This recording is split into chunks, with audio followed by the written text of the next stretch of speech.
میرے عزیز دوستو السلام علیکم۔ اس وقت آپ وظیفہ زون دیکھ رہے ہیں۔ سیکنڈ پارٹ خواجہ غریب نواز کی سوانح عمری کا ایک سچا واقعہ لے کر حاضر خدمت ہوا ہوں۔ ایک روایت میں ہے کہ راستے میں آپ بغداد شریف میں سیدنا غوث اعظم شہنشاہ بغداد رضی اللہ عنہ کے پاس 5 مہینے تک رہے۔ اس دوران 57 روز آپ سرکار غوث پاک کے ایک ہی حجرے میں مقیم رہے اور آپ سے فیض یاب ہوئے۔ بالآخر آپ لاہور پہنچ گئے، جہاں پر آپ نے حضرت داتا گنج بخش علی حجویری رحمۃ اللہ علیہ کے مزار مقدسہ پر اعتکاف کیا اور فیض یاب ہونے کے بعد 90 لاکھ ہندوؤں کو مسلمان کرنے والے خواجہ کی زبان اقدس سے بے ساختہ یہ نکلا جو آج بھی مزار مقدسہ پر لکھا ہوا ہے: گنج بخش فیض عالم مظہر نور خدا، گنج بخش فیض عالم مظہر نور خدا، ناقصاں را پیر کامل کاملہ راہنما۔ پھر لاہور سے براستہ دہلی اجمیر شریف تشریف لائے۔ آپ کے ساتھ 40 درویش تھے، جن کی صدائے توحید اور لا الہ الا اللہ کی ضرب سے اجمیر کے در و دیوار وجد میں آ گئے۔ خواجہ غریب نواز اور آپ کے ساتھی شہر سے باہر ایک سائے دار مقام پر درختوں کے نیچے بیٹھ گئے۔ یہ وہ مقام تھا جہاں پرتھوی راج چوہان کے اونٹ بٹھائے جاتے تھے۔ شتروانوں نے جب ان درویشیوں فقیروں کو یہاں بیٹھے دیکھا تو کہا، یہاں مت بیٹھو، اس جگہ پر تو راجا کے اونٹ بیٹھتے ہیں۔ خواجہ صاحب نے فرمایا، اچھا بھائی، اگر یہاں اونٹ بیٹھتے ہیں تو وہی بیٹھیں۔ آپ اپنے درویشیوں کے ساتھ انا ساگر کے مقام پر تشریف لے گئے۔ کاروانوں نے جب شام کے وقت وہاں اونٹوں کو وہاں لا کر بٹھایا تو بیٹھ گئے، مگر جب صبح کے وقت ان کو وہاں سے اٹھنے کے لیے کہا تو کوئی اونٹ بھی نہ اٹھ سکا۔ ہر چند کوشش کی مگر کامیابی نہ ہوئی۔ آخر کار انہوں نے سارا قصہ پرتھوی راج کو سنایا۔ راجا نے کہا، اگر تم چاہتے ہو کہ اونٹ کھڑے ہو جائیں تو خواجہ سے معافی مانگ لو۔ شتروانوں نے آپ کی خدمت میں حاضر ہو کر معافی طلب کی۔ آپ نے فرمایا، جاؤ، اونٹ کھڑے ہو گئے ہیں۔ جب ساروان واپس آئے تو کیا دیکھتے ہیں کہ واقعی سارے اونٹ کھڑے ہیں۔ اجمیر شریف میں جب حضرت خواجہ غریب نواز نے انا ساگر کے کنارے ڈیرا لگایا، انا ساگر اس تالاب کے چاروں طرف ہندوؤں کے بہت سے مندر تھے۔ خواجہ صاحب کے غلاموں اور عقیدت مندوں نے اس تالاب میں سے پانی لینا چاہا اور ہندوؤں نے انہیں وہاں سے پانی نہ لینے دیا، دھکے دے کر گھاٹ سے اتار دیا۔ غلاموں نے حضرت خواجہ غریب نواز رحمۃ اللہ علیہ کے حضور سارا واقعہ عرض کر دیا۔ آپ نے ایک مرید کو اپنا لوٹا عطا کیا اور فرمایا کہ اس میں انا ساگر سے پانی بھر لاؤ۔ جب اس مرید نے اس تالاب سے اس میں پانی ڈالا تو سارا پانی اس مٹی کے لوٹے میں جذب ہو گیا اور سارا تالاب خشک ہو گیا۔ بروایت دیگر اجمیر کے تمام کنویں اور تالاب خشک ہو گئے اور شہر میں کورام مچ گیا۔ آخر شہر کے معززین خواجہ بے کساں کی بارگاہ عالیہ میں حاضر ہوئے اور عرض کرنے لگے، اے خواجہ غریب نواز، پانی کے نہ ملنے سے پورے شہر میں مخلوق خدا تڑپ رہی ہے۔ آپ سے عرض ہے کہ آپ کرم فرمائیں اور ہماری غلطی معاف فرمائیں اور پانی کو جاری فرما دیں۔ آپ نے فرمایا، پانی ہم جاری کر دیتے ہیں، مگر آج کے بعد ہمارے کسی ساتھی پر کوئی زیادتی نہ کی جائے۔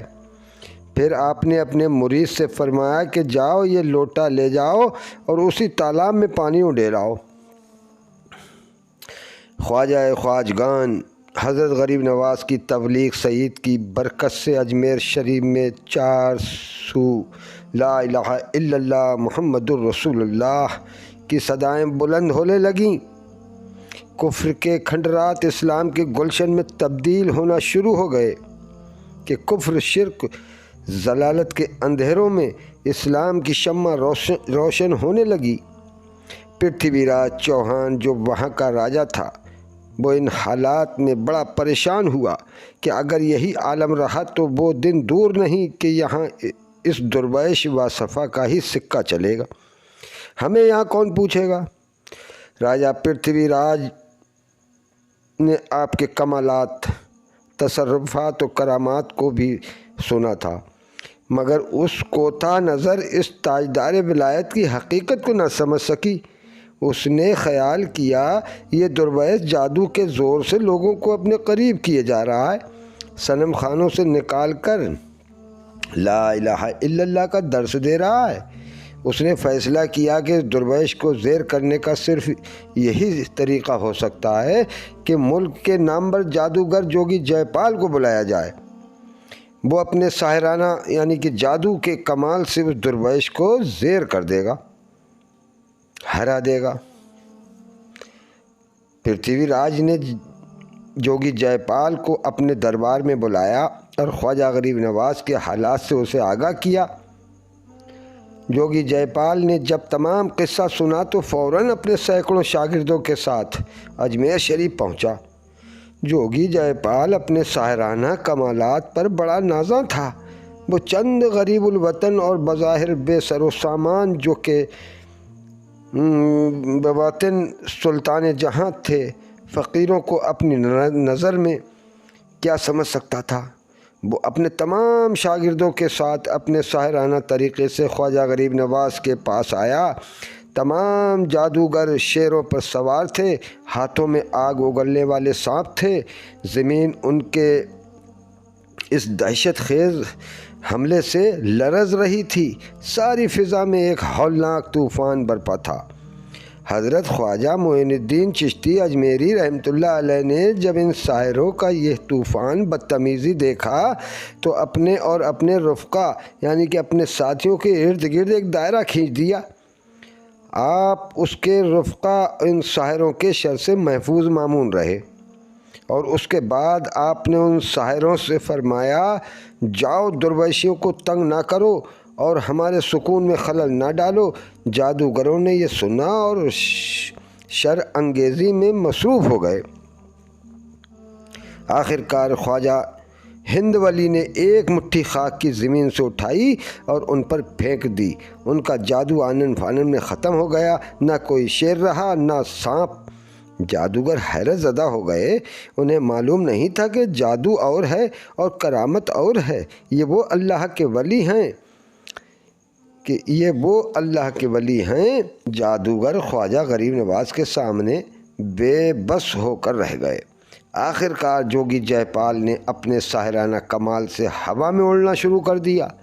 خواجہ غریب نواز نے اپنی کھڑاؤں کو اس کے پیچھے پھینک دیا، یعنی جوتے چپلوں کو اس کے پیچھے پھینک دیا، جو اوپر جاتے ہی جوگی جے پال کے سر پر برسنا شروع ہو گئیں۔ تڑپڑ اس کے سر پر برسنا شروع ہو گئیں۔ جوگی جے پال نیچے آنے پر مجبور ہو گیا اور نیچے اترتے ہی دل کی دنیا بدل گئی۔ خواجہ غریب نواز کی قدم بوسی کی اور اپنی غلطی کی معذرت طلب کی، اور پھر خواجہ غریب نواز نے اسے گلے لگا لیا۔ جوگی جے پال مشرف با اسلام ہو گیا۔ آپ کے دست حق پرست پر بیعت ہو کر حلقہ ارادت میں داخل ہو گیا۔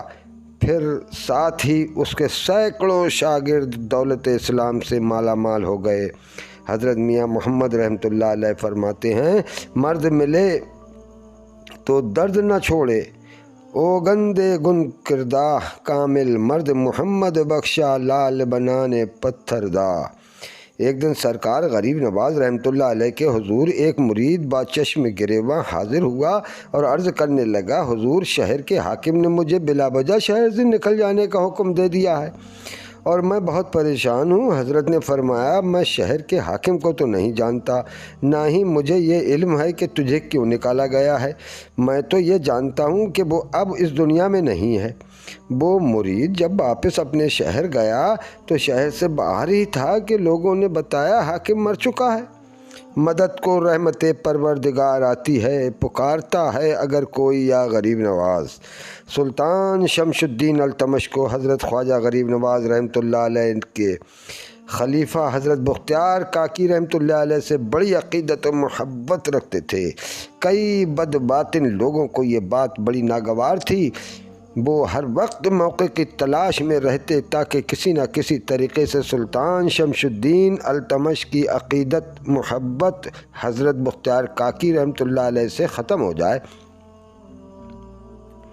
ایک دفعہ ان لوگوں نے ایک ناپاک سازش کی کہ ایک دن خواجہ بختیار کاکی رحمۃ اللہ علیہ کی خدمت اقدس میں سلطان التمش و دیگر امراء اہل عقیدت حاضر تھے، اور ایک حاملہ عورت آئی اور سلطان التمش سے کہنے لگی کہ یہ شیخ مجھ سے نکاح کیوں نہیں کر لیتے، جبکہ میں اس کے بچے کی ماں بننے والی ہوں۔ اس بے حیا عورت کی اس گفتگو سے ساری مجلس پر سکتہ طاری ہو گیا۔ خواجہ کاکی بختیار کاکی اس کی بد زبانی سے بڑے پریشان ہو گئے، اور آپ نے اسی عالم میں اپنے پیر کامل خواجہ غریب نواز کو پکارا۔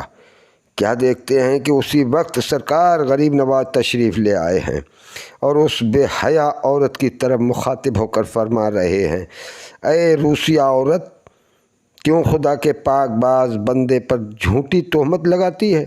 اس وقت لوگوں نے سنا کہ اس عورت کے شکم سے بچے کی آواز آئی، اے لوگو، میری ماں جھوٹی ہے۔ اس واقعے کے بعد خواجہ غریب نواز مجلس سے غائب ہو گئے۔ چنانچہ سلطان التمش نے اس عورت کو اس کام پر تیار کرنے والوں کو سخت سزا دی۔ مدد کو رحمت پروردگار آتی ہے، پکارتا ہے اگر کوئی غریب نواز۔